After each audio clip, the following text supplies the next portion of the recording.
A lost dossier, a city divided, a secret someone will kill to keep buried. Welcome to Faded Echoes. I am your host, Ombra. Let's grow this mystery together. Comment where in the world you're listening from. Your messages always bring a smile.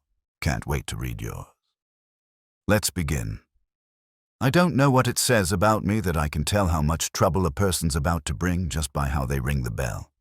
When our front door buzzer went off at 10:43 that morning, sharp, staccato, and with the kind of confidence that belongs to people who think they're owed something, I was 3 steps from my desk and already sighing. I had been halfway through typing up Wolfe's correspondence to the Orchid Society, which is about as thrilling as peeling an onion for the 3rd time. Fritz was in the kitchen preparing lunch, pheasant consommé, of course, and Wolfe was upstairs tending to his orchids. The world was blessedly quiet. Then came the buzz. I hit the intercom. "Brownstone, Goodwin speaking." "This is Colonel Spencer Rawdon," the voice announced, crisp English, and thoroughly convinced I should know the name. "I must speak to Mr. Wolfe. It's of, considerable urgency." Now, urgency and Nero Wolfe mix about as well as gin and milk. So I told him, "Mr. Wolfe is occupied. I might be able to—" Occupied? Good God, man, this concerns national security. I could practically hear the monocle rattle. I gave it 5 seconds of consideration before I buzzed him in. When I opened the front door, I was greeted by a tall man with an expression like he'd been carved from leftover parade rest. He had a neatly pressed grey overcoat, a walking stick, and the kind of eyes that had seen too much and believed too little. He looked like London after the Blitz, dignified but tired. Inside, I helped him out of his coat. "You can see Mr. Wolfe in the office," I told him, "but you should know he doesn't usually do mornings or people who talk about national security before coffee." Rawdon didn't smile. "I'm aware of Mr. Wolfe's habits. That's precisely why I've come." That was interesting enough to make me lead him in myself. Wolfe had just descended from the plant rooms, sleeves rolled down, canary yellow shirt gleaming under his vest. His glance flicked from Rawdon to me, then to the chair in front of his desk. "Mr. Rawdon," Wolfe said, seating himself with the slow precision of a monarch settling on his throne, "you are here uninvited and before my lunch. This better be the world's end." Rawdon didn't blink. "It may well be, sir. A document, known as the Berlin Dossier, has vanished from the British consulate's custody. It contains intelligence assessments regarding post-war trade manipulation in Central Europe. 2 days ago, one of your former clients was observed attempting to sell its contents." That got Wolfe's attention. His eyelids lifted 0.5 millimeter. "Which client?" "Miss Althea Vance." Wolfe's lips compressed. I knew that name. 3 years ago, Althea Vance had hired us to disprove a fraud accusation involving forged import contracts. Wolfe had cleared her elegantly, and she'd thanked him by refusing to pay the full fee. Rawdon leaned forward. "Mr. Wolfe, I understand you dislike being maneuvered, but this is not merely a question of money or deceit. If that dossier reaches certain hands, it could compromise an entire branch of diplomatic strategy. I've reason to believe Miss Vance intends to offer it to an American intermediary, someone in New York, possibly under your acquaintance." Wolfe closed his eyes as if listening to an inner complaint from his stomach. "Phooey. Politics is an indecent substitute for reason." Rawdon's jaw tightened. "Then perhaps you'll respond to an indecency of a different sort. The intermediary contacted Miss Vance from this neighborhood." Wolfe's eyes opened.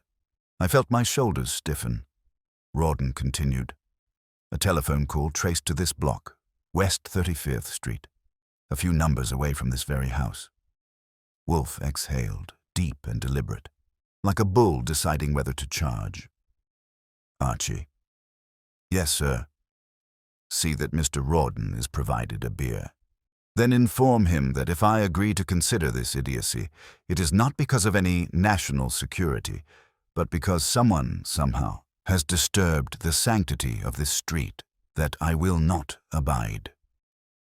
Rawdon looked from Wolfe to me, and I could see he didn't understand the gravity of that statement. I did. When Wolfe's peace gets disturbed, someone ends up wishing they'd stayed home. By the time Colonel Rawdon had drained his beer and offered me a tight, soldierly nod of thanks, Wolfe had already retreated into the silence that usually means the machinery inside his head is starting to turn. You wouldn't hear the gears, but you could almost feel the air pressure change. I got the distinct impression that the colonel had been dismissed without realizing it. That was his problem, not mine. He stood awkwardly near the office door, holding his hat like it might go off if mishandled. "Mr. Wolfe, I shall expect a response within the hour," he said, with that crisp English certainty that the world is run on punctuality. Wolfe didn't even open his eyes. "You shall have one within the day. An hour is for fishmongers and politicians." Rawdon looked to me for translation, but I wasn't offering. I showed him out, shut the door, and turned back to the office. Wolfe was staring at nothing, fingers steepled as Fritz's faint clatter from the kitchen drifted in. "National security, huh?" I said. "Sounds big." "It sounds tedious," he replied, eyes still closed. "Theft of a document is the simplest form of deceit, but if Miss Vance is involved, it is unlikely to remain simple. She is vexing. She also still owes us $250, reminded him. "Money," he murmured, "is a blunt instrument. The offense of unpaid obligation is subtler." He finally opened his eyes. "I recall she possesses the moral elasticity of a dancer and the intellect of a viper." "Nice to see you're still a fan." He ignored that. "Archie, ascertain her present address and contact Inspector Kramer. I will require his corroboration regarding the alleged telephone trace." "Sure," I said, pulling the Rolodex toward me. "You planning to make this official?" "Pui, merely factual. If the British are trespassing on my peace, I shall at least confirm the authenticity of their pretext." I dialed the Manhattan operator, then Kramer's office. It took a good 5 minutes of wrangling through the usual channels before I got the inspector himself. "Goodwin, don't tell me Wolfe's gotten patriotic." "He's gotten curious," I said. "A British colonel named Rawdon dropped by. Says something about a missing Berlin dossier and a call traced near our block. You know anything about that?" There was a grunt. "Yeah. Federal boys brought it up this morning. Didn't mention Wolfe's neighborhood, though. You telling me it points near 35th? "That's what he claims. You want to double-check?" "Hell, I'll do more than that. If it's true, I'll have Garrison from the FCC pull the routing log.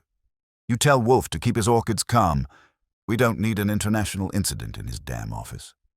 I'll relay the lullaby. When I hung up, Wolfe was already watching me. "Kramer will confirm," I said. "And he's not thrilled about it." "His pleasure is immaterial. We shall proceed. Miss Vance will come here before dusk." That was classic Wolfe, stating the inevitable as if he'd already read it in tomorrow's paper. "You planning to call her?" I asked. He lifted an eyebrow. "Call her?" "No, you will." "Right, and when she asks why, what's my line?" "Tell her the truth. Mr. Wolfe has heard her name and is displeased." I grinned. That'll get her attention. He closed his eyes again, signaling that the conversation was over. I headed upstairs to my desk phone, found her number in the old case file, and gave it a try. She answered on the second ring. "This is Althea Vance." Her voice was like expensive glass, smooth, clear, and brittle if mishandled. "Archie Goodwin," I said. "You may remember me. I'm the guy who got you out of a jam 3 years ago and never got paid for the privilege." A pause. Then a hint of amusement. "Archie, I'd been wondering when your employer would call. Then you'll be pleased to hear it's not about the money." "Oh, then what is it about?" "Apparently, you've been waving something called the Berlin Dossier around in front of the wrong crowd. And one of those crowds just wandered into our office. Another pause. Longer this time. That's absurd, she said smoothly. I don't have anything of the sort. Sure, and the King's men are just sightseeing. Listen, Miss Vance. Mr. Wolfe wants to see you. Today. That sounds like an invitation. Not quite. More like an appointment you can't afford to miss. I could almost hear her weighing her options through the silence that followed. Then, very well, 5 o'clock. When I came back down, Wolfe was pouring beer from the big bottle, his first of the day, which meant he was formally settling into the problem. She'll be here at 5, I said. Predictable, he replied. Women like Miss Vance cannot resist the stage when they believe themselves the lead performer. Yeah, well, if she's playing the lead, who's writing the script? I am, Wolfe said simply. That closed that discussion. The afternoon rolled along with Wolfe reading Plutarch while Fritz prepared lunch. I ate mine at my desk, trying to imagine how a file from Berlin could get tangled up with a woman who used to sell luxury textiles and cheat her accountants. By 3 o'clock, Kramer called back. You were right, he said. FCC Trace hit a private line 2 buildings over from you. Number belongs to a real estate outfit, Capital Properties. But that's just the listing. Whoever made that call masked it through an exchange that doesn't belong to them. You want my advice? Stay out of this one. Yeah, I'll pass it along. But I knew Wolfe wouldn't take advice, not even from common sense. When 5 o'clock came around, Miss Althea Vance arrived with the timing of a metronome and the poise of someone who'd practiced being looked at. She wore a charcoal coat with a fur collar and perfume that would have made Fritz sneeze if he'd been in range. Archie, she said warmly as I opened the door. Still the handsomest watchdog in Manhattan. I try, I said. Mr. Wolfe is in his den. Tread softly. He's in a mood. She smiled as if she'd been warned before and didn't mind. I led her in. Wolfe didn't rise when she entered, of course. He looked at her the way a man studies a chessboard that's missing one piece. Miss Vance, he said, you look unchanged. Time spares the decorative, if not the decent. Mr. Wolfe, she said, unflinching, you're as charming as ever. I am neither charming nor ever, he said. You have been accused of possessing an item you should not, a document of foreign consequence. I require your denial or your confession. She gave him a look that could have bent metal. Do you always begin your conversations with accusations? When the evidence is intolerable, yes. She turned to me as if for rescue. Is he always like this? Only when breathing, I said. She sighed, graceful even in irritation. Fine, I'll deny it. I haven't seen any Berlin dossier. And if the British have misplaced their secrets, that's hardly my fault. Wolfe leaned back, folding his hands over his middle. Your denial lacks conviction. You will stay in New York for the next 3 days, and you will not attempt to leave. Archie will verify your residence and the company you keep. Her eyes flashed. You have no authority to... Authority? Wolfe cut in gently. None. Merely inevitability. When I am disturbed, I restore order. The manner of restoration is variable. There was a silence that stretched like wire. She gave a small, brittle laugh and turned for the door. When it shut behind her, Wolfe finally spoke. Archie, tomorrow you will visit Capital Properties. Inquire who rents the office that received that call. Be circumspect. Sure, I said. And what if Miss Vance decides not to stay put? She will. Pride is the most reliable prison. And that, as always, was that. The next morning started out with the kind of gray drizzle that makes New York look like it's trying to wash its conscience. Fritz was fussing over breakfast, shirred eggs, corn muffins, and a ham steak that would have made an angel sin, while Wolfe sat with his coffee, eyes half shut, pretending not to be awake. You could tell he was thinking, though. When Wolfe's lips are still but his fingers tap against the armrest, it means there's a war going on behind the forehead and no survivors expected. I'd been reading the morning paper, which didn't mention any missing dossiers or British colonels, though it did note that a European financial syndicate was quietly buying up trade permits through dummy corporations. I figured that was connected to our little problem, but I wasn't about to break Wolfe's silence with speculation. You learn quickly in this house that premature talking can be fatal to peace. Finally, he spoke. Archie, Capital Properties. On the schedule, I said, sipping coffee. You want me to just drop by or make it look official? Neither. Make it look accidental. Idle curiosity is the most disarming deceit. Got it. I'll wander in like I'm trying to sublet an office for a detective agency with too much class. He gave me one of his eyelid lifts that passes for approval. Do not, however, improvise excessively. We already have enough theatre with Miss Vance. I grinned. Speaking of, you think she's home like a good girl? I think she's curious enough to stay, and frightened enough to pretend otherwise. He took another sip of coffee. Women of her caliber often confuse self-assurance with immunity. Yeah, well, confusion seems to be contagious lately. I grabbed my hat. I'll check Capital Properties, see who's playing phone tricks, and maybe pay Miss Vance a neighborly visit on the way back. He didn't object, which was as good as permission. By 10:30, I was stepping out of a cab in front of a limestone building 2 doors east of the brownstone. Capital Properties occupied the second floor according to the brass plate by the door, wedged between a dentist and a tax consultant. The lobby smelled of floor polish and forgotten promises. Inside, the office was tidy but too quiet, the kind of quiet that says someone's been told to act busy before a visitor arrives. A young woman behind the reception desk looked up, bright smile locked and loaded. Good morning, Capital Properties. I leaned on the counter. Morning. I'm looking into renting some office space in the area. Something discreet but central. You folks handle any vacancies on 35th?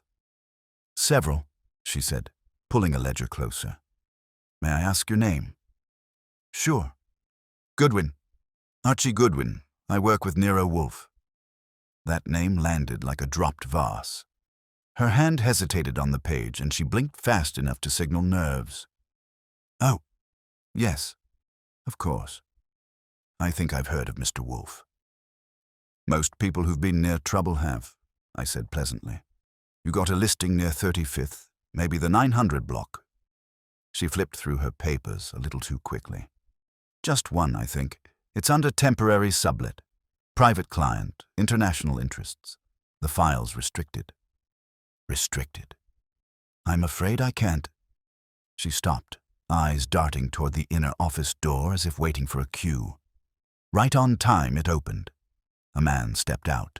Tall, pale, with hair slicked back so precisely you could have measured his part with a ruler.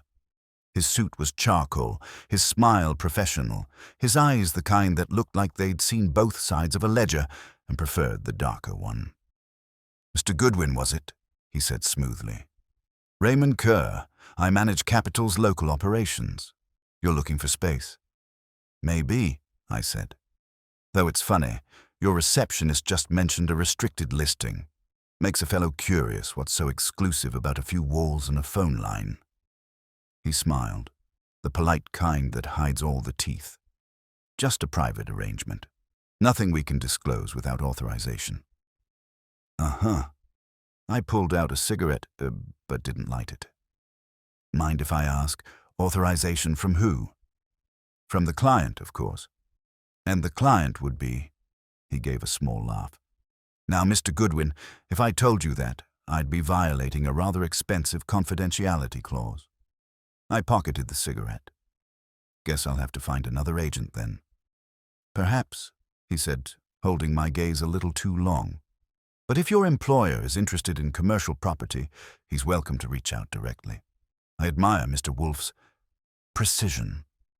That was his way of saying he knew exactly who we were and didn't mind showing it. I gave him a smile to match his and got out before the air turned toxic. Back on the street, the drizzle had thickened. I ducked into a phone booth and called Kramer. Capital Properties. I said.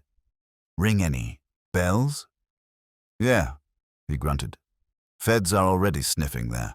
Kerr, Raymond Kerr, used to run front offices for a logistics firm tied to half a dozen shell companies in Europe. They can't prove anything, but he's slicker than buttered marble.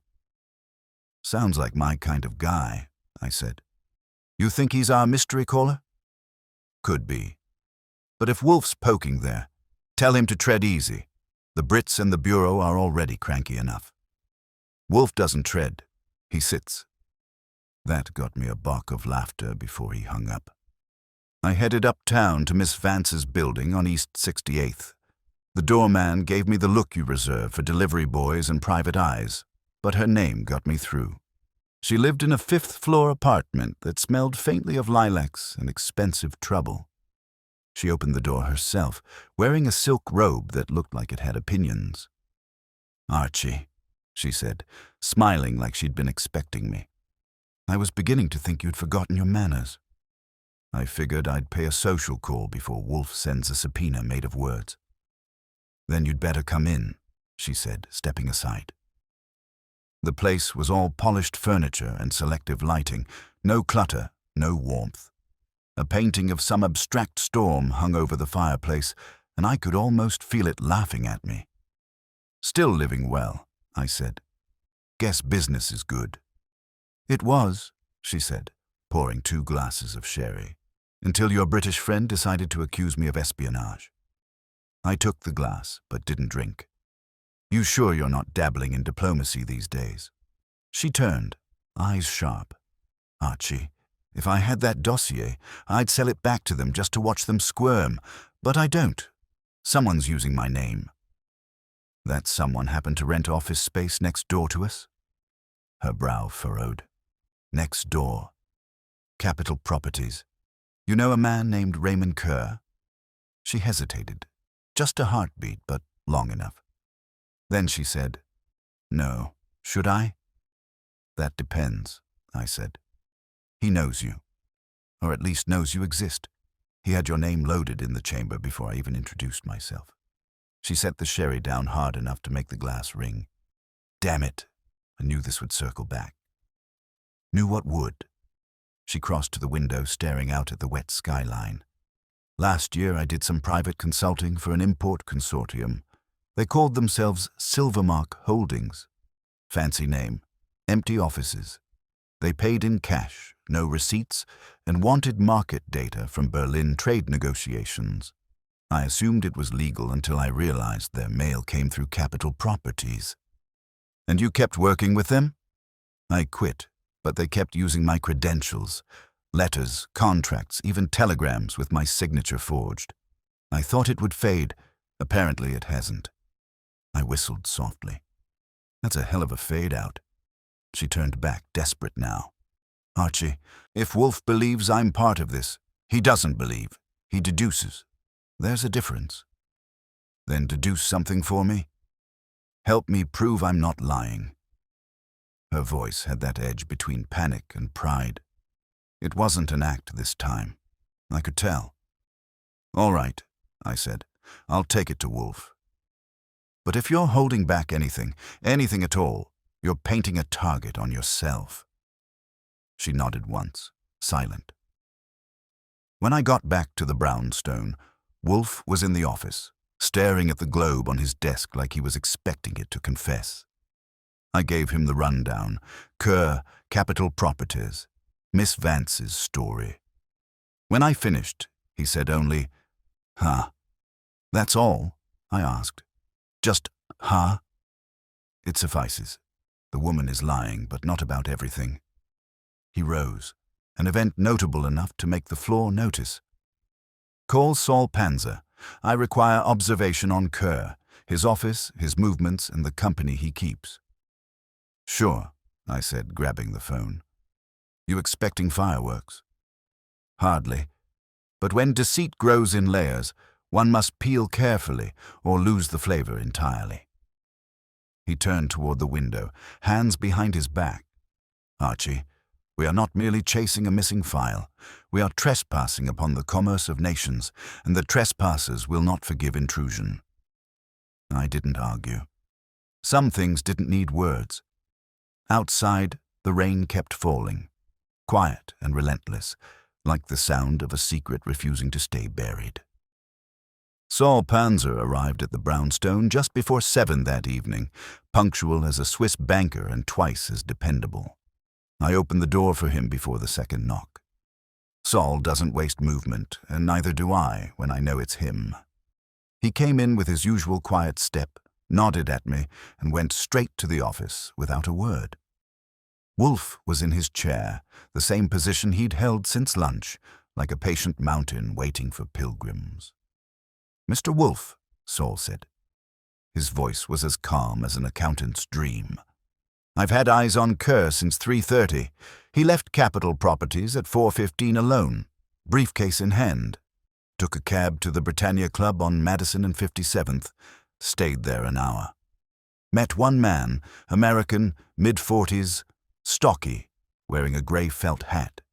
They went into a private dining room. The waiter says they ordered gin, talked softly, and left separately. Kerr went back to his office, the other man tailed by a bureau car. I followed Kerr until 6.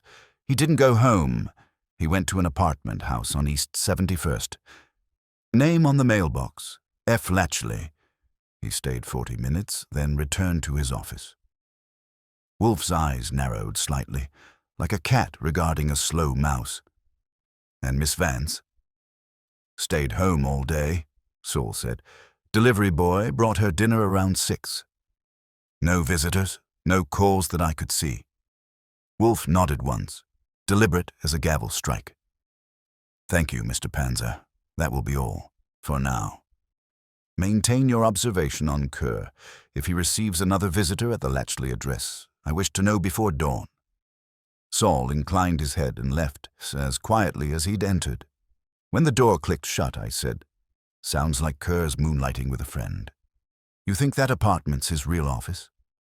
"Hardly. It is a pocket, a place of transition. Men like Kerr maintain compartments for their sins." Wolfe poured himself a glass of beer, then swirled it as if the foam held an omen. "The name Latchley is unfamiliar, which irritates me." "I can dig around," I said. "You will." So I did. The next morning found me at the city records office, where the clerks move slower than glaciers and twice as cold. I leaned on the counter until one of them took pity or got tired of my face, and produced the building's ownership file. Frederick Latchley, it said, had purchased the 71st Street property 2 years ago under a corporate shell called Uram Import Holdings. I'd have bet my next paycheck that Uram stood for European American, and that the Berlin Dossier would have fit right at home in their filing cabinet. By noon, I was back at the brownstone, dropping the report on Wolfe's desk. "Uram Import Holdings," I said. "Sounds like a front?" "Indeed," Wolfe murmured, skimming the document. "And Latchley? No record of him outside this property. Could be Kerr himself using an alias. The purchase was cash, foreign transfer from Zurich." That earned me a small grunt, Wolfe's version of applause. "Zurich," he repeated, tasting the word. "Switzerland, that nest of discretion. Miss Vance's associates, Silvermark Holdings, claimed to operate from there. You think it's the same bunch?" He gave a slight nod. "Threads of the same fabric, certainly. Kerr and his associates are not trafficking in trade documents. They are selling influence. The dossier is merely a key to the vault."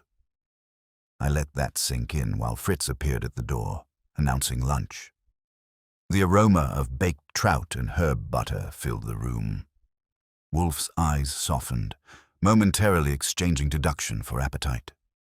"Archie, fetch Miss Vance," he said. I blinked. "You want her here?" "Again?" "Yes. Inform her that new evidence demands clarification. Do not tell her which evidence." That's Wolfe for you, never explaining more than necessary, not even to the hired help who keeps him out of jail. I phoned her around too.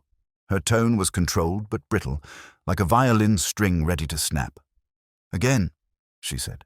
Mr. Wolfe enjoys keeping me on edge. It's his version of affection, I said. 4 o'clock?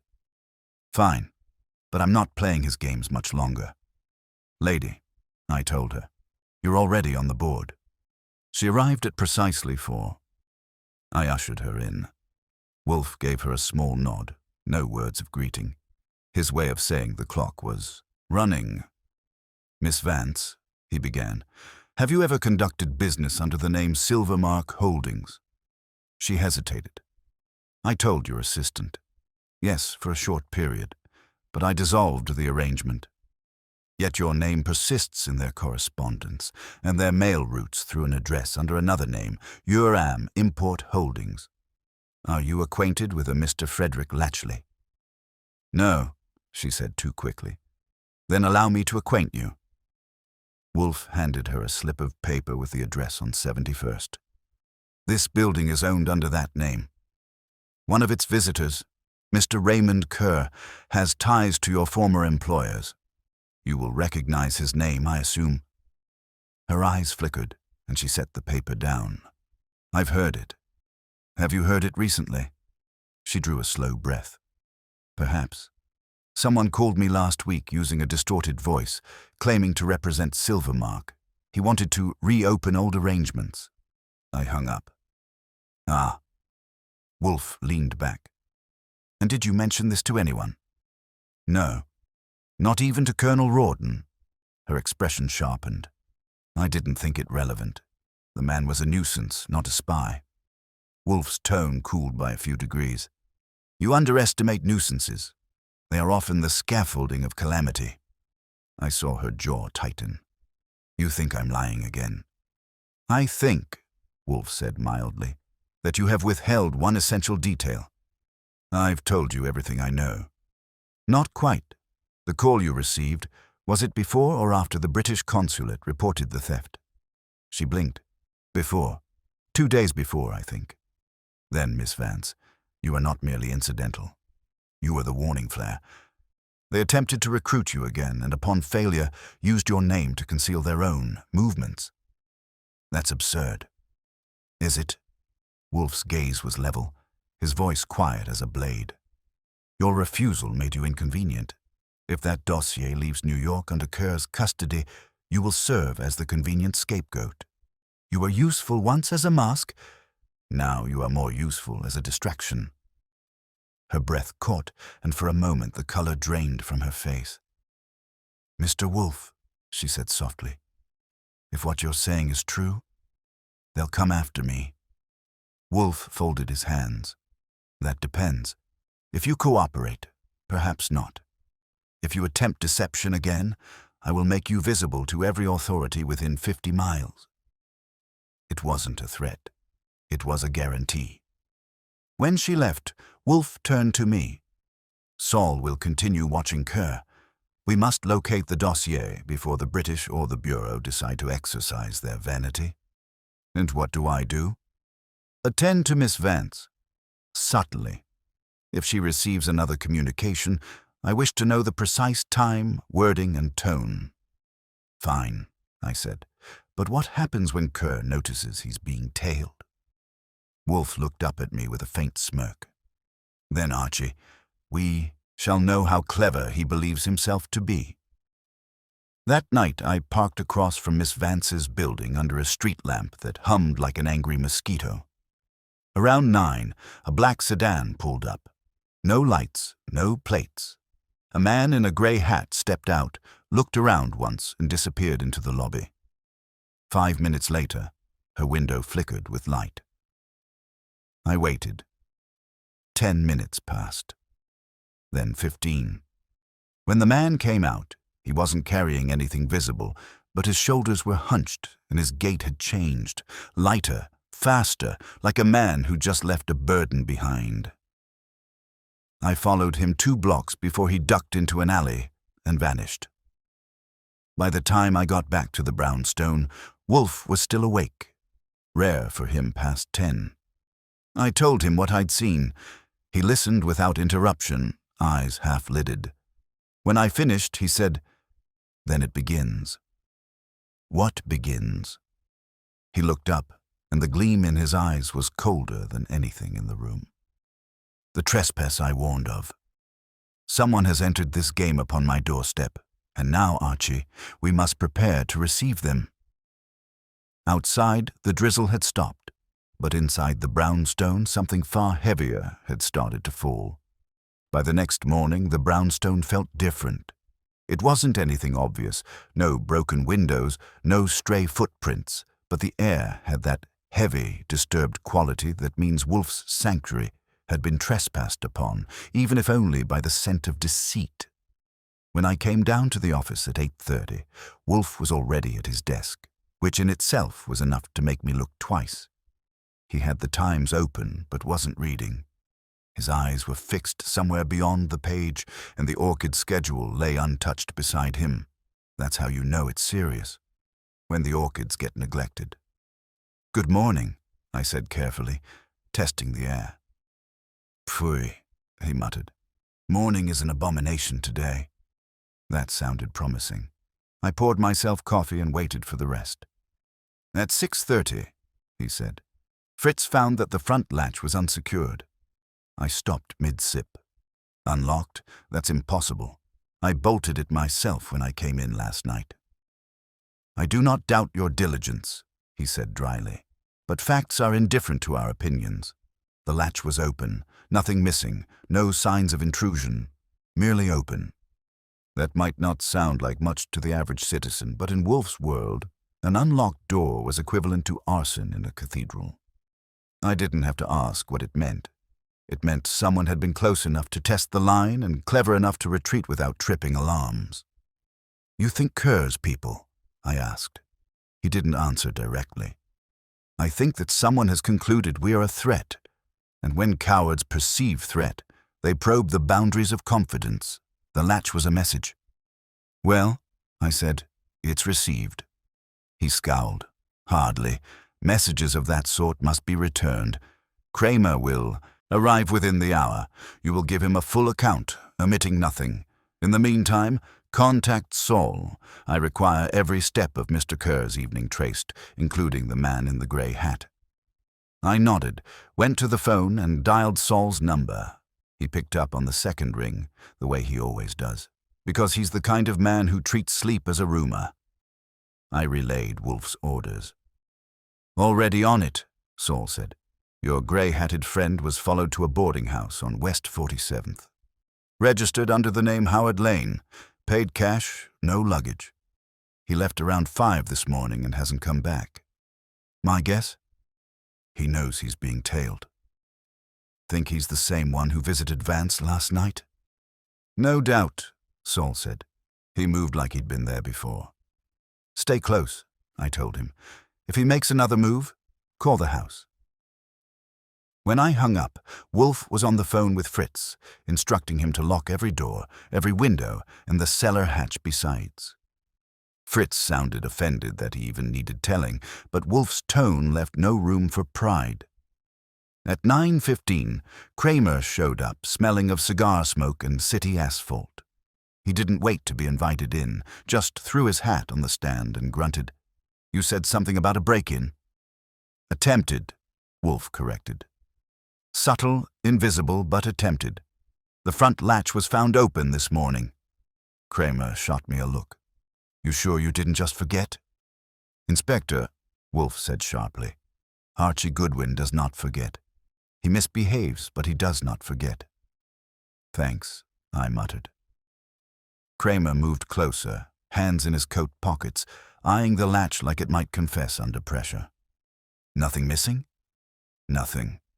"Then maybe a burglar got cold feet." "Perhaps," Wolfe said. "Or perhaps he found what he wanted without removing it."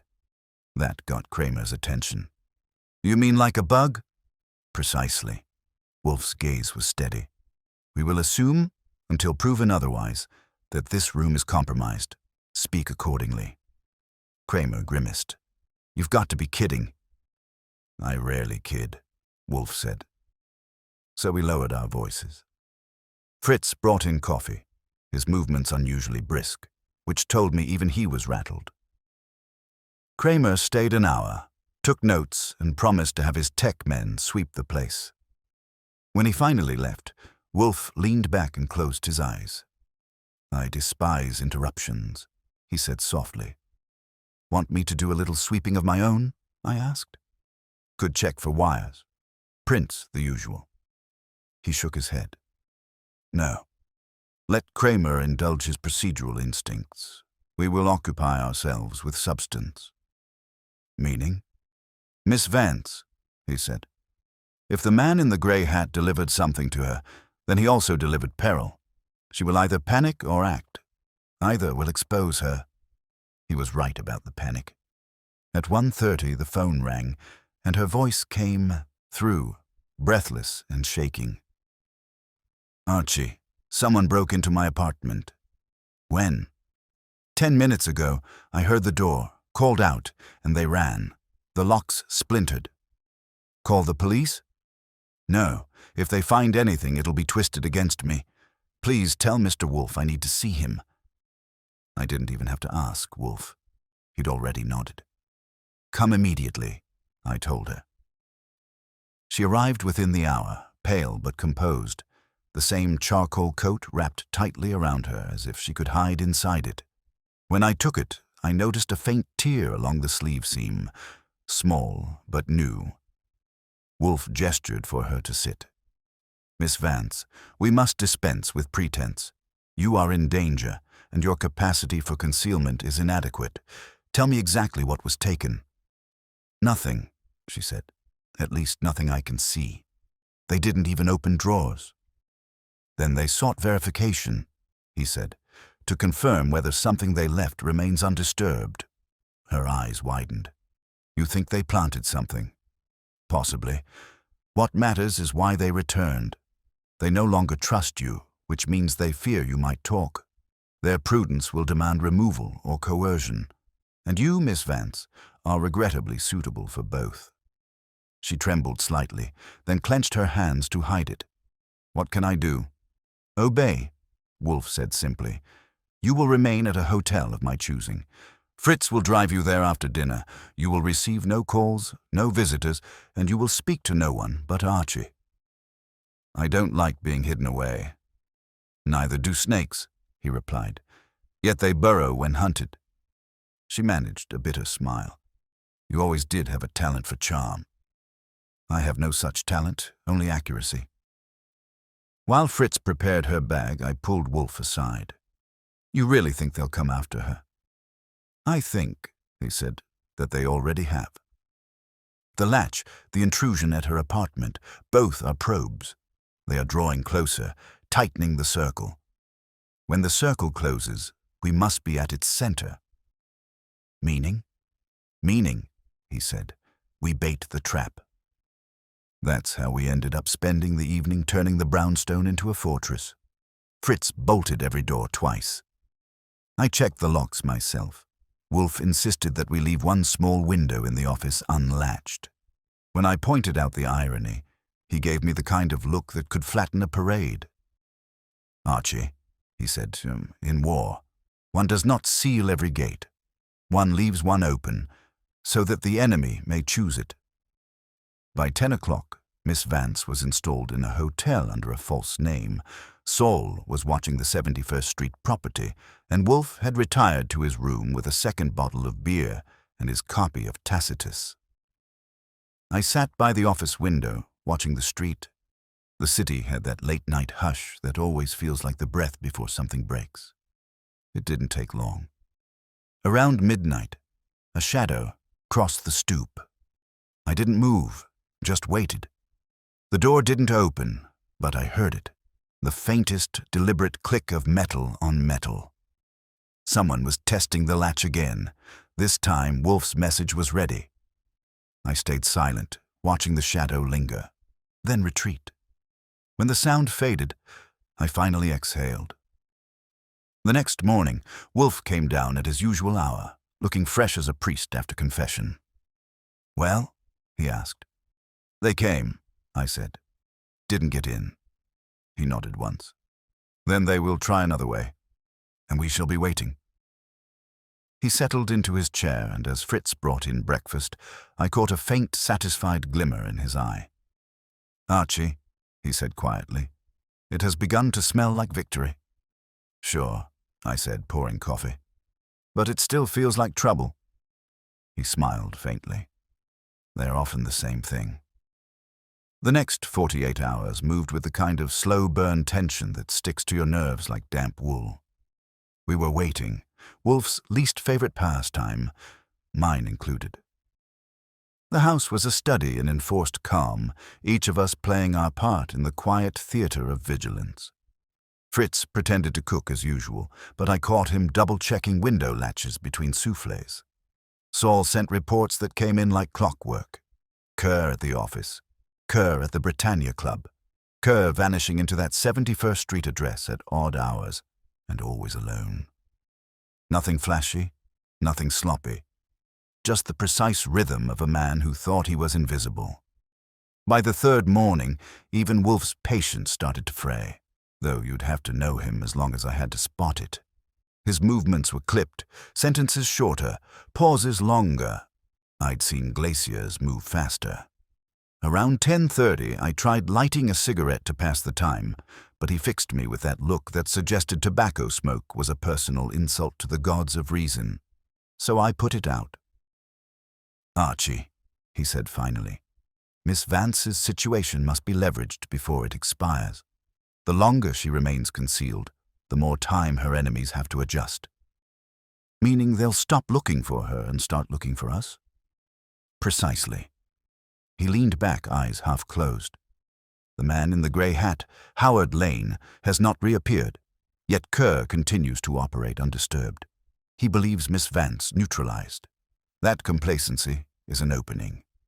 "You planning to pry it open?" "I plan to puncture it." He tapped the armrest once. "You will deliver a message to Mr. Kerr.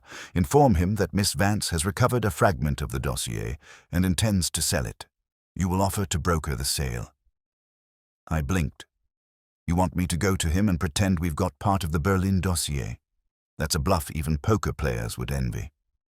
"It is not a bluff," he said calmly. "It is a test. If he is involved, he will not refuse. If he is not, he will panic. Either result serves us." "And what if he calls it and demands to see the goods?" "Then you will show him confidence. The intangible is always more persuasive than proof." He made it sound easy, like I was just going to borrow a cup of sugar from the neighbor. But I knew Wolfe's tests tended to end with people either confessing or collapsing. Still, orders were orders. By 1 o'clock, I was walking into Capital Properties again, my hat tipped low and my conscience wondering what sort of fool I'd become. The receptionist recognized me immediately, but her smile this time had dropped 3 degrees in temperature. "Mr. Kerr is in conference," she said. "Then he can confer with me," I told her. "Tell him it concerns a matter previously discussed under the name Silvermark." That did the trick. She buzzed him, spoke softly, then motioned me through. Kerr was standing by his desk when I entered, hands folded neatly behind his back. The blinds were half drawn, the light slicing his face into polite shadows. "Mr. Goodwin," he said, smiling that same snake-oil grin. "To what do I owe this pleasure?" I sat down without being asked. "I'll make it short. Miss Vance sends her regards.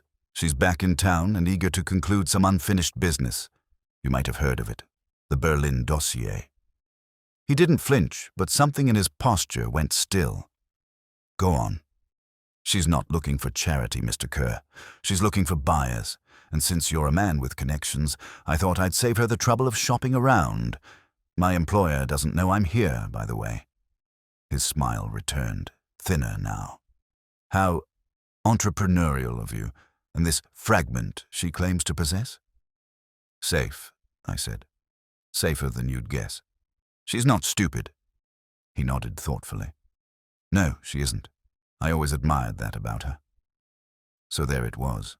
He'd just confirmed knowing her. That was step 1. I leaned in. "She wants $500,000, clean transfer.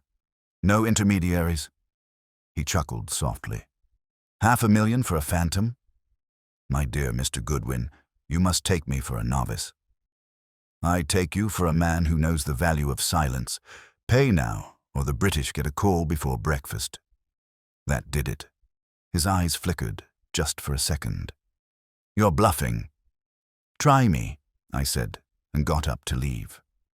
Wait, he said, his voice suddenly smoother. Let's not be hasty. If Miss Vance truly has something, I'd prefer to see it for myself. Tell her I'm willing to meet, discreetly. Time and place? Tomorrow evening, Britannia Club, private dining room as before. 8 o'clock? 7. Earlier means fewer interruptions. He smiled again, but this time it didn't reach his eyes. You'll attend as well, I presume. Wouldn't miss it, I said. As I left, I caught sight of the receptionist pretending to shuffle papers while her eyes followed me to the door. I gave her my best grin, but it didn't land.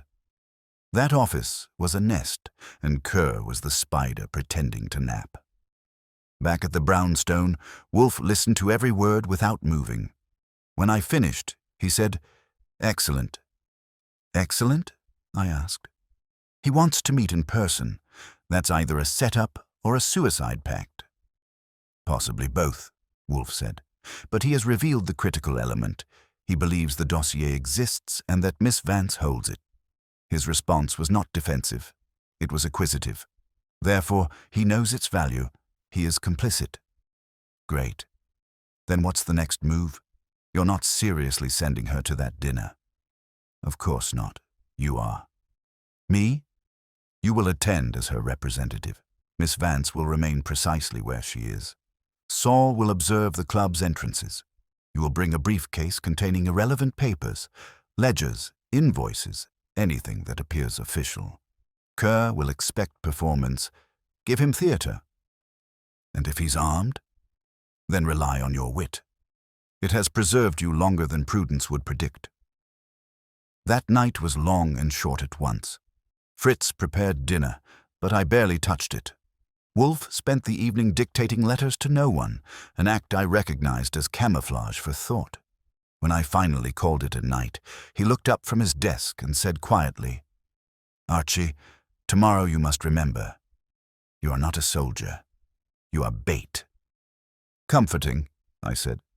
"It is meant to be accurate, not comforting." The next day dragged its heels. Saul reported Kerr leaving the office at noon, visiting a tailor, then returning to the 71st Street property for half an hour before heading home. I shadowed him from across the street just long enough to confirm he had company, a man who fit our grey hat description to a hair. Kerr handed him something small, wrapped in brown paper. The man nodded once and walked away, disappearing into the subway. When I got back, Wolfe was in the plant rooms, which is his version of pacing. "He's preparing contingencies," he said when I told him. "We shall provide one of our own." At 6:30 that evening, I was at the Britannia Club. The maitre d', clearly briefed, escorted me to a private dining room with dark paneling and an odor of old cigars and older secrets. Kerr arrived at 7 sharp, smiling like a man attending his own coronation. He ordered gin, I ordered water. I wanted my nerves sober. "So," he said after a few pleasantries, "you have it?" I set the briefcase on the table. Enough to prove she's serious. He reached for it, but I slid it back. "Half now, half on delivery."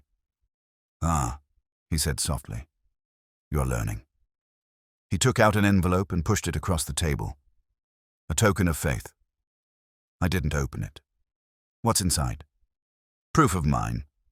Consider it incentive." The envelope was thick but light. No cash. I knew better than to check it there.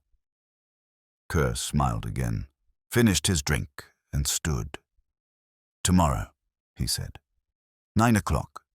She will deliver the rest to me personally. No intermediaries. "Don't count on it," I said. He left without another word. I waited 5 minutes, then opened the envelope under the table. Inside was a single photograph, grainy but unmistakable. Miss Vance, entering the brownstone taken from across the street. Someone had been watching us. When I returned home, Wolfe was waiting. I laid the photo on his desk. He studied it, then looked up at me with eyes sharp enough to cut marble. "They have moved from trespass to surveillance," he said. "The next stage will be pressure." Pressure how? He reached for the photograph, turned it over, and tapped the faint watermark in the corner. It read, "Britannia Club Photo Services." "By tomorrow night," he said, "Mr. Kerr will no longer be the hunter." Because, Wolfe murmured, "I will be." And for the first time since the whole mess began, I saw him smile. Not the polite version, but the real one, slow and dangerous. The kind that meant someone, somewhere, had just stepped squarely into his trap. The following morning began in silence, the kind that means Wolfe was thinking too hard to risk conversation. The house felt sealed, suspended between thought and execution. Fritz moved quietly, like a man in church. Even the orchids upstairs seemed to wilt in deference. I knew the signs. Wolfe had reached that dangerous stage where deduction turns into orchestration. When he's like that, the only thing to do is stay out of the blast radius until he starts issuing orders. He didn't make me wait long. I was halfway through my second cup of coffee when his voice came from the office. Calm, deliberate, and full of intent. "Archie." I went in, not hurrying. Wolfe was at his desk. The photograph from the night before laid neatly in front of him, next to a small stack of notes in his handwriting. Tidy, square, and terrifyingly organized. "Saul will continue surveillance on Kerr," he said. "He will not engage. Fred Durkin and Ori Cather will assist him. You will collect Miss Vance from the hotel at 2 and bring her here. I will have questions requiring precision." "About what?" "Her communications, all of them, telephone, mail, and otherwise. I must establish whether she has inadvertently assisted Mr. Kerr or simply been used by him." I leaned against the doorframe. "You think she's still holding something back?" "Archie," he said with mild reproach, "Miss Vance's truthfulness is like a sieve. It retains only what suits her conscience. I intend to plug the holes." He opened his desk drawer and withdrew an envelope identical to the one Kerr had given me. "Observe this," he said. It was sealed with the same cream-colored wax, embossed faintly with the letter E. "Another one?" I asked. "This was delivered an hour ago." Fritz accepted it under Sir. The impression it was from a florist. The sender used a messenger service paid for in cash. Inside, he broke the seal with a penknife, was this. He unfolded a single sheet, typed. No signature. It read, "Deliver the woman and the document tonight, or your brownstone will be less fortunate than last night's latch." I whistled softly. "Subtle, aren't they?"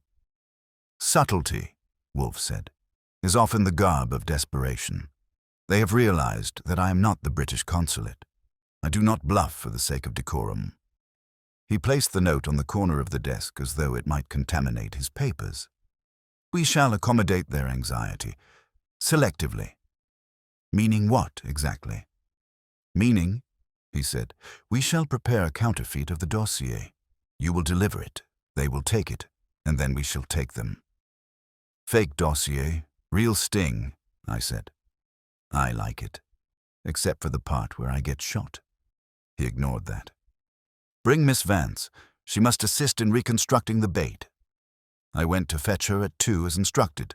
She looked exhausted, dark circles under her eyes and a stiffness in her movements that told me sleep hadn't been on her agenda. When she saw me, her shoulders relaxed, but not by much. "I'm guessing this isn't a social call," she said. "Not unless your idea of fun involves a counterfeit international incident," I told her. "Wolfe wants to see you." She didn't argue. That alone told me she was running out of defiance. When we got back, Wolfe greeted her with his usual lack of warmth. "Miss Vance, please sit. We are past the stage of civility." She sat, hands folded in her lap, gaze fixed on him like she was waiting for a verdict. You once had access, he began, to the genuine Berlin dossier. How? I didn't, she said quickly. You did, he countered, calm as ice. Perhaps not directly, but through Silvermark. The files they handled were partial summaries of trade negotiations, confidential but not classified. Your handwriting appears in their annotations. Her face paled. You've seen them? I have seen a copy, he said, which was not a lie, but not entirely the truth either. Therefore, you will help Archie reproduce the general form, layout, tone, jargon, the pretense of bureaucratic authority. It need not deceive an expert. It need only persuade a thief. She hesitated. You're setting them up. Indeed. And you will play your role faithfully, or I will turn you over to Colonel Rawdon myself. Her eyes flashed, but she said nothing more. Together we spent the next 2 hours crafting what Wolfe called a simulacrum of deceit. Using old trade documents from Wolfe's files and a battered typewriter Fritz had kept from his army days, we created a dossier that looked properly British. Dense paragraphs, numbered appendices, even a rubber stamp marking that I carved from a pencil eraser. Wolfe dictated portions to sound authentic, phrases like bilateral tariff discretion and pending legislative arbitration under provisional secrecy. It read like English diplomacy, long, pompous, and mostly meaningless. By the time we finished, the pages looked ready to change history. Wolfe inspected the result with the satisfied air of a chef examining a souffle that had risen exactly as intended. Adequate, he said. Now we deliver. He called Saul, giving him instructions in that clipped tone that always means danger is being balanced on a thread. Saul's job was to monitor every exit of the Britannia Club. Fred would cover the alley, Ori the kitchen, and I would handle the stage. Miss Vance would not attend. Wolfe had already forbidden it. Tell Kerr the item is ready, Wolfe said to me. You will carry it in this case. He handed me the same briefcase from the previous meeting, now loaded with our imitation dossier. If they attempt subterfuge, you will oblige them. Allow them to take it. Their greed will do the rest. It was dusk by the time I reached the club. The rain had started again, thin and needling. Kerr was already waiting in the same private room, a bottle of gin and 2 glasses on the table. He greeted me with a smile that didn't bother pretending this was business anymore. Punctual, he said. I appreciate that. I'm a man who likes things tidy, I told him, setting the briefcase down.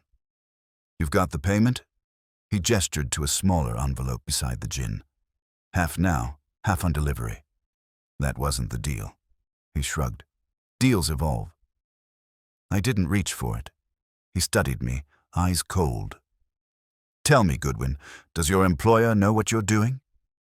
My employer doesn't know half of what I do, I said, keeping my tone light. He smirked. Then we understand each other. May I? He opened the briefcase. The moment his fingers brushed the top sheet, I saw it. The flicker in his expression, recognition and greed mixed like bad whiskey. He believed it. Excellent, he murmured. This will restore balance. Balance? I said. He closed the case with deliberate care. You'll understand soon enough. He stood, buttoned his coat, and left the envelope on the table. 7 tomorrow. Same place. Bring Miss Vance. No excuses. Not likely, I said, but he was already gone. I waited a minute, then another. When I finally stepped outside, the drizzle had thickened into real rain. Saul's car was parked across the street. I slid into the passenger seat. He took it, I said. Saul nodded, eyes on the club entrance. He's not heading home. He's going uptown. Follow him, I said. We trailed him through midtown traffic to the 71st Street building. He parked in the alley carrying the briefcase. A minute later, a second car pulled up. A dark sedan. Lights off. A man stepped out. Shorter, heavier, wearing a gray hat. Lane. They went inside together. "Should we?" Saul began. "No," I said. "We wait." 10 minutes later, they came out empty-handed. Kerr's expression was tight, controlled, but I could read the tension in his shoulders even through the rain. They separated without speaking, Lane heading west, Kerr east. "Call Wolfe," I told Saul. "Tell him they took the bait." By the time I got back to the brownstone, Wolfe was pacing, a rare sight and never a comforting one. When I gave him the report, he stopped mid-step. "They will examine it tonight," he said, "and discover its falsehood by morning. They will suspect Miss Vance, then me. That will force confrontation. It will occur here." "How do you know?" "Because," he said softly, "I left them no other path.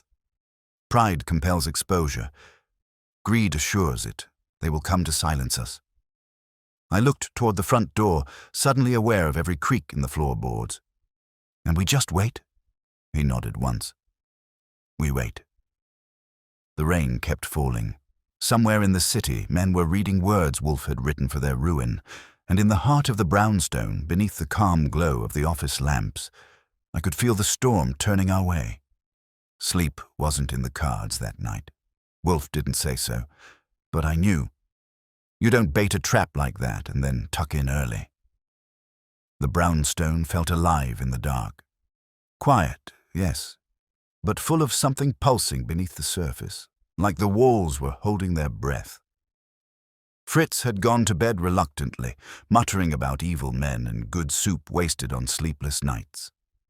I sat in the office chair across from Wolfe's, both of us pretending to read. He had his Montaigne open but hadn't turned a page in an hour. I had a mystery magazine that was beginning to feel like an inside joke. At 2:15, the street outside was empty except for the steady whisper of rain. Every sound, the tick of the wall clock, the slow creak of the radiator, felt too sharp, too deliberate. Then, somewhere near the kitchen, there came the faintest metallic scrape. Wolfe's head lifted, not quickly, but enough to let me know he'd heard it too. I didn't move right away. He gave a small nod, permission, and I stood, quietly drawing my revolver from the drawer. The scrape came again, followed by a soft, precise tap like a lock being coaxed. Whoever it was, they knew what they were doing. I slipped down the hallway toward the kitchen, keeping close to the wall. The faint smell of damp wool drifted in through the service entrance. The latch we'd deliberately left tempting was now open an inch, admitting a line of cold air. I waited. The door eased wider, slow, cautious, and a silhouette took form. Broad shoulders, raincoat collar turned up, a hat brim dripping. The man stepped in lightly, closed the door behind him, and straightened. I knew the build, even before he spoke. Mr. Goodwin. Kerr. He was calm, too calm for a man, trespassing at gunpoint. I kept my aim low but steady. "You've got nerve," I said softly. "Or a death wish?" "Neither. Necessity." His voice was smooth but threaded with strain. "I've come to speak with Mr. Wolfe."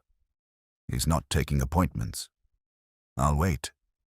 "Yeah, that's not how this works." He smiled faintly. "You think I'm armed?" He raised his hands slowly, palms empty. "I'm not.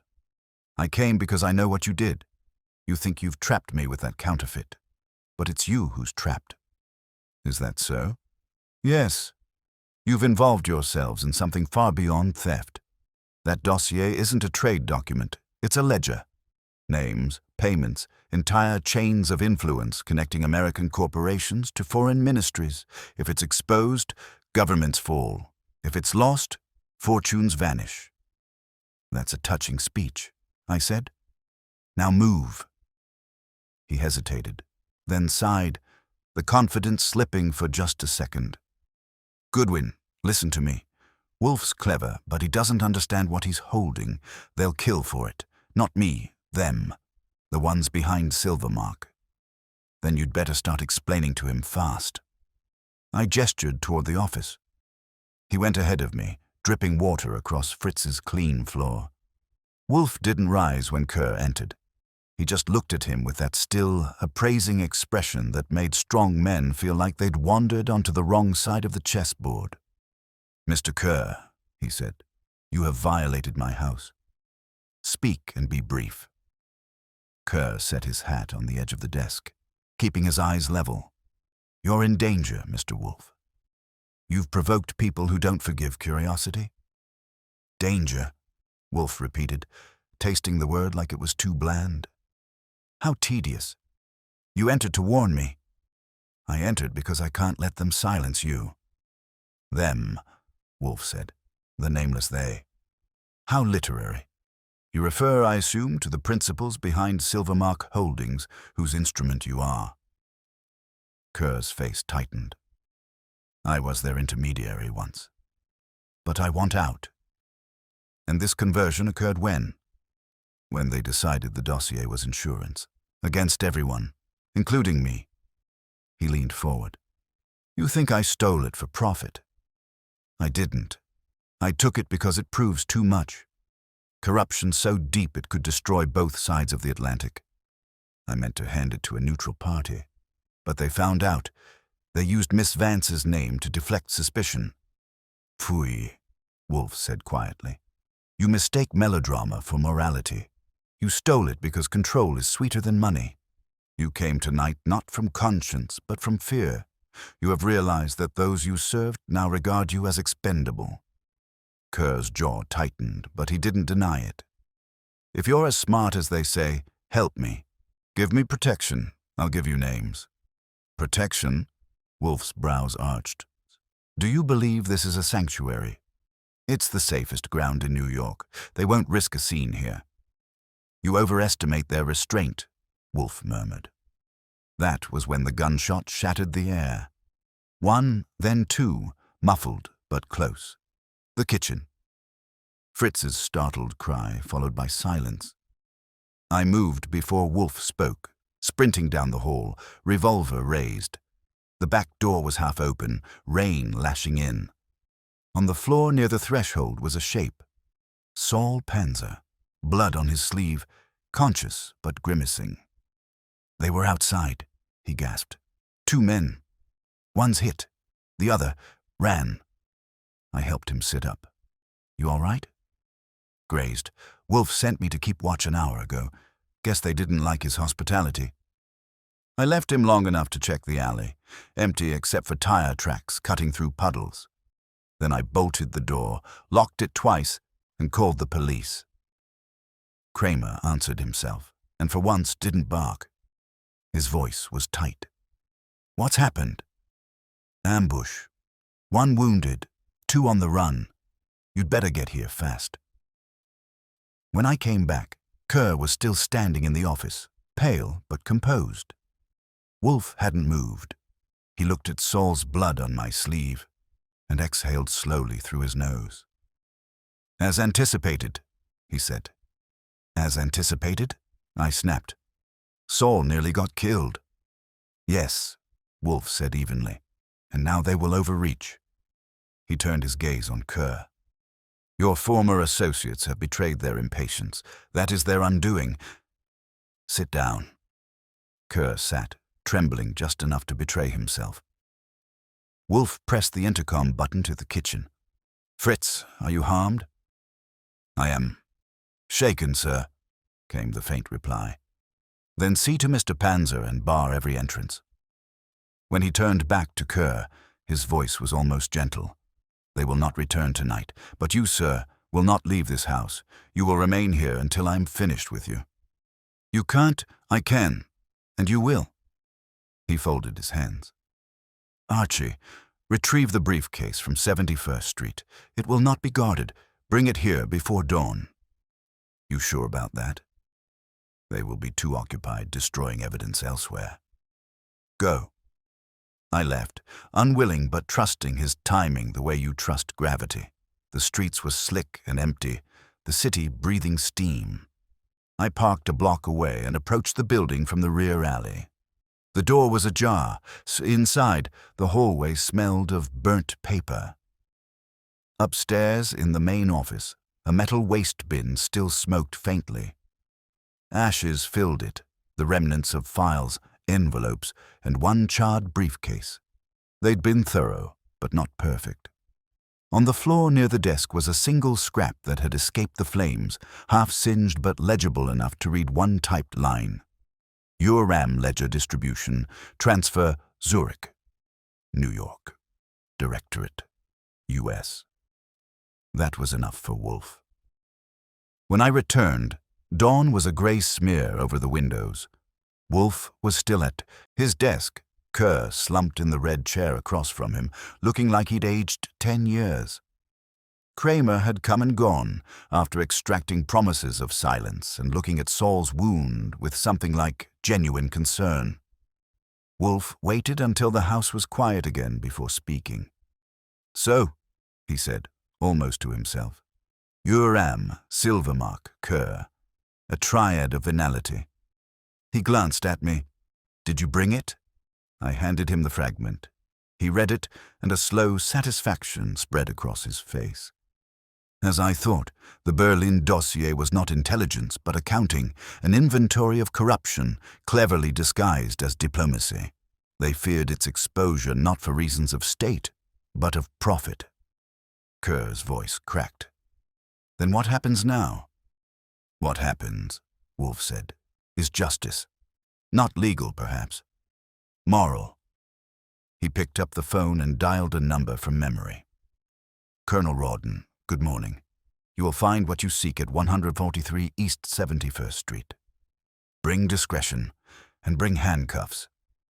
He hung up, turned to me, and said, "Archie, see that Mr. Kerr remains seated until our guests arrive."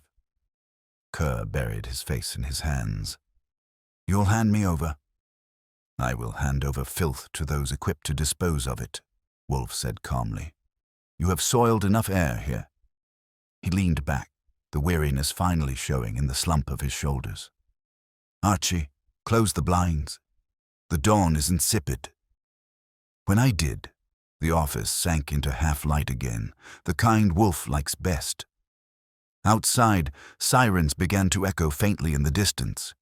Inside, the brownstone breathed out, the storm breaking, order creeping back.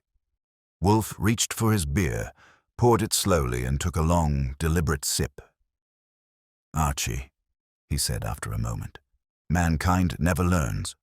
Power is too intoxicating, deceit too convenient. But I, at least, will have my breakfast on time." He raised the glass, as if to toast the absurdity of it all. I couldn't help grinning. "You've earned it, boss." He gave a tiny nod. "Yes," he murmured, "but I regret the pheasant will be overcooked." And just like that, the war ended. Not with noise or triumph, but with Wolfe, serene as ever, lamenting his kitchen schedule while another fool's empire crumbled outside in the rain. It was close to 8 that morning when Colonel Rawdon arrived, looking every inch the kind of man who'd rather have been storming a battlefield than walking into Nero Wolfe's office. The rain had stopped, but the city outside was still gray, the streets glazed with mist. He came in carrying that stiff military chill with him, the kind that made Fritz's polished floor seem to wince. I met him at the door, took his coat, and led him to the office where Wolfe waited, settled behind his desk like a magistrate awaiting confession. Rawdon took one look at Kerr, pale and wilted in the red chair, and his expression hardened. "So," he said, "it's true." "It is," Wolfe said, "though not perhaps as you imagine. You've been chasing a phantom called the Berlin dossier. The reality is more prosaic and more damning. Sit, Colonel." Rawdon obeyed, his military stiffness cracking only slightly as he lowered himself into the chair. I stayed standing by the globe, revolver holstered but within easy reach. Kerr didn't look up. "The dossier," Wolfe continued, "is no diplomatic treatise, no classified compendium of post-war strategy. It is, instead, a record of transactions, a ledger cataloging the transfer of funds between European industrial groups and their American facilitators. A corruption ledger, if you will. Mr. Kerr's former employers under various names. Silvermark Holdings, Uram Imports, and other aliases. Used it as insurance against betrayal. Rawdon's mouth tightened. Insurance? Against whom? Against everyone, Wolfe said. Governments, investors, even one another. It is a spider's web woven entirely of greed. Whoever holds it controls silence. Whoever loses it becomes disposable. Kerr's voice came out hoarse. That's why I took it. You think I wanted money? I wanted out. They were watching me, using me to front their operations. When I refused another transfer, they decided to erase me. So I hid the dossier. By involving Miss Vance, Wolfe said. Kerr's jaw tightened. She was convenient. Her name gave me cover. I didn't think they'd... He stopped, staring at his hands. Rawdon's eyes shifted to Wolfe. You called me to collect him. I called you, Wolfe said, to collect them. Mr. Kerr is merely a key. The rest are still at large. Some within your own circles, I suspect. The building on 71st Street contains the remnants of their operations. My associate recovered a fragment linking their network to Zurich. You will find the full ledger there, or what remains of it. Rawdon nodded slowly, the weight of understanding settling over him. If this is true, it's more than espionage. It's treason.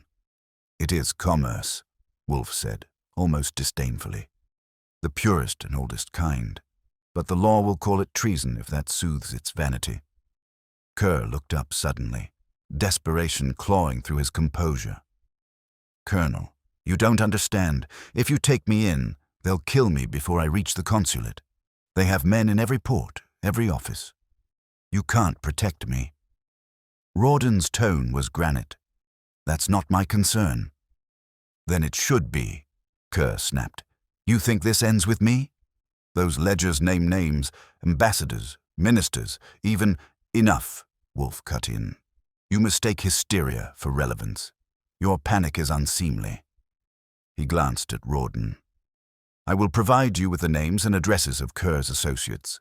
You may do with them what you will, but this house is no longer to be disturbed. I have tolerated enough intrusion for 1 century. Rawdon rose, straightened his coat, and gave a curt nod. You have my word, Mr. Wolfe. I prefer results to words, Wolfe replied. I escorted them both to the door, Rawdon silent, Kerr trembling, but obedient. Outside, a black sedan waited, engine running. The colonel's men took Kerr by the arms, not roughly but firmly.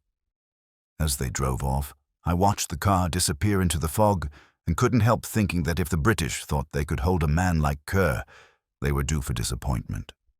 When I came back, Wolfe was still in the same position, eyes closed, fingertips pressed together. I knew better than to interrupt. Fritz appeared with breakfast, pheasant and eggs, miraculously unspoiled, and left without a word. For 5 minutes, the only sound was the faint scrape of Wolfe's fork against the china. Finally, he spoke. Archie. Yeah? There are moments, he said slowly, when I am reminded why I detest mankind. Because they lie, cheat, and shoot at your house. Because they lack artistry. If one must be wicked, one should at least be competent. Kerr was not. That's one way to eulogize him. He gave a faint snort. I do not eulogize mediocrity. I sat down across from him. So what now? The Brits clean house, Kramer files his report, and we go back to Orchids? That depends on whether justice, in its lumbering way, catches the scent. If it does, the affair will disappear into bureaucracy. If it does not, it will reappear in the financial pages within a year under new names. Vice, like a weed, seldom dies, merely changes soil. Comforting thought. I did not intend it to be comforting. He took another deliberate sip of beer, then looked at me with that slow, measuring gaze. You're tired. Saul got shot, Kerr nearly got himself executed, and I haven't slept in 36 hours. So yeah, I'd say I'm due for a nap. He gave a single nod. Then take one. We are finished here. I started to rise, but curiosity got the better of me. Wolfe, why'd you really take this case? Don't tell me it was for the money. Rawdon hasn't paid you a cent. He smiled faintly, almost imperceptibly. Because they trespassed. That's all? That's enough. He leaned back, eyes half closed. This house is my universe, Archie. Within its walls, order must prevail. They brought chaos to my threshold. It was intolerable. And Miss Vance? He waved a hand. She will survive. She always does. Her type floats. Too light to sink, too slippery to grasp. You're not exactly sentimental, are you? Sentiment, he said, is the refuge of those without reason. He paused, then added softer, but perhaps I'm glad she was not harmed. Beauty, though transient, deserves at least the courtesy of endurance. That, from Wolfe, was practically a sonnet. I left him to his breakfast and wandered into the hallway. The morning light was breaking through the mist now, laying stripes across the carpet. The house smelled faintly of coffee and rain. Somewhere upstairs, the orchids were waking to their private kingdom of sunlight and silence. When I reached the front door, I paused. The latch gleamed in the weak light, securely locked. No intruders, no shadows, no signs of violation. I almost smiled. The brownstone had its dignity back. By noon, the news broke, a fire at a midtown warehouse. No casualties, but the British consulate had seized materials of interest. No names were mentioned, no arrests announced. The world moved on, as it always does, when too much money and diplomacy are involved. I brought the paper to Wolfe. He skimmed the front page, folded it neatly, and set it aside. As expected, he said, the record of corruption will be buried beneath layers of propriety. No doubt some committee will congratulate itself for maintaining international harmony. And us? He lifted his glass. We resume our equilibrium. Fritz entered just then, announcing that lunch was ready. Wolfe rose with a soft grunt, smoothing his vest. Archie, he said, pausing at the doorway, I believe you may have earned an indulgence. A steak, perhaps. Medium rare, I said. Very well. I dislike waste, and your metabolism is a perpetual nuisance. He went into lunch, leaving me standing there, half smiling, half wondering how a man could defeat an international conspiracy and still worry about wasted beef. That's Wolfe for you. Immovable, infuriating, brilliant. Outside, the last of the rain had dried, the street gleaming clean. I stood by the window for a while, watching the city move again, and thought about Kerr and Rawdon and Miss Vance, how they'd all been pieces on a board Wolfe hadn't even bothered to stand up from. When I turned back, he was already seated at the dining table, Fritz pouring beer into his glass with solemn precision. Wolfe raised it slightly, not to me but to the room itself, as if saluting the return of peace.